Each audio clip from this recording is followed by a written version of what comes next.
पहला स्टेंजा है, met a traveler from an antique land who said two vast and trunkless legs of stone stand in the desert near them on the sand half sunk a shattered visage lies whose frown Tewari को कहते हैं, antique कदीम को कहते हैं, trunkless बग़ैर धड़ के, ठीक है, जो टांगें वहाँ खड़ी हुई थी मुजस्मे की रेत में, और हाफ संक आधा धंसा हुआ शैटर्ड मसख शुदा वाजिद चेहरे को कहते हैं।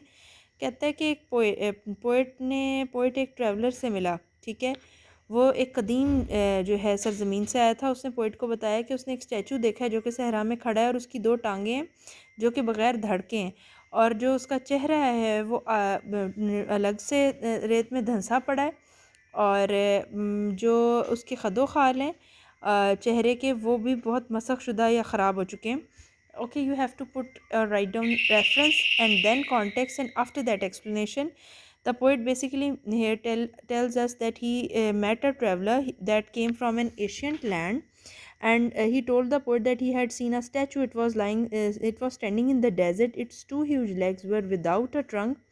The face of the statue was lying in the sand. It lay half buried. The features of the face were distorted. ये आपको मैंने सारी चीज़ अभी बता दी है कि चेहरे के खदोखाल उसके मसक शुदा थे, लेकिन चेहरे पे गरूर अब भी बाकी था, और बग़ैर धड़के उसकी टांगें जो हैं मुजस्मे के की वहाँ खड़ी हुई थी, और चेहरा जो है वो रेत में धंसा हुआ था। अच्छा, द नेक्स्ट सेकंड स्टैंजा बड़ा इंपॉर्टेंट है बेटे।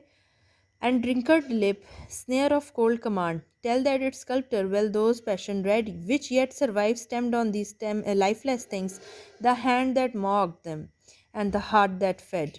बता रहा है कि चेहरे उसके जो होंठ हैं शिकन ज़दा या रिंकल्ड होता है झुर्रियों वाले, और बेरहम हुक्म या फरमान जो है उनसे वो जारी करता होता था, ठीक है, और उसका अंदाज़ भी जो है हकारत से भरा होता था। स्नेर हकारत को कहते हैं। कहता है स्कल्प्टर जो मुजस्मा साज है उसने बड़ा ज़बरदस्त उसके जज्बात एहसासात को वो जानता था, और उसने इस बेजान से मुजस्मे में उसके उसके चेहरे पे, इस बेजान मुजस्मे के चेहरे पे जो कि किंग का उसने बनाया था, उस पर वो आज भी उसने इतने ज़बरदस्त बनाए हैं कि आज भी बाकी हैं। और वो कहता है कि मुजस्मा साज के हाथ की महारत को, बादशाह के दिली जज्बात और एहसासात को उसने बादशाह के जज्बात और एहसासात को इस मुजस्मा साज ने बड़े ही तरीके से और बड़े अक्लमंदी से और बड़े ज़बरदस्त तरीके से नकल किया है, और उस स्टैचू के फेस पर वो सारे एक्सप्रेशन जो हैं वो नुमाया कर दिए हैं। The face of the statue explanation, first of all you have to write reference, then context, and then explanation. Reference में आपको पता है बेटे पोएट नेम और पोएम नेम आएगा, और ये पी वी शैले ने लिखी है और रोज़ेमेंडिस पोएम का नाम है। Explanation is the face of the statue had a frown on it, its lips were wrinkled, there was a look of anger on it, the face showed merciless authority, all the feelings of the cruel king were clearly depicted there. It showed that sculptor did know and understand well all the unkind feelings of the powerful king, therefore he had carved them so plainly on the face. The idea is that the king's feelings are still visible on the face.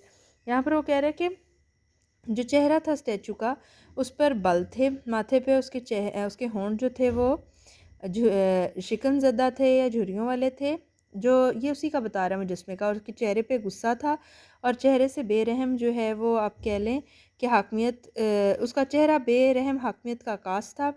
सारे आप कह लें कि नक्श ज़ाहिर थे उसके जो एहसासात थे उसके चेहरे पर वाज़िया थे मुजस्मे के।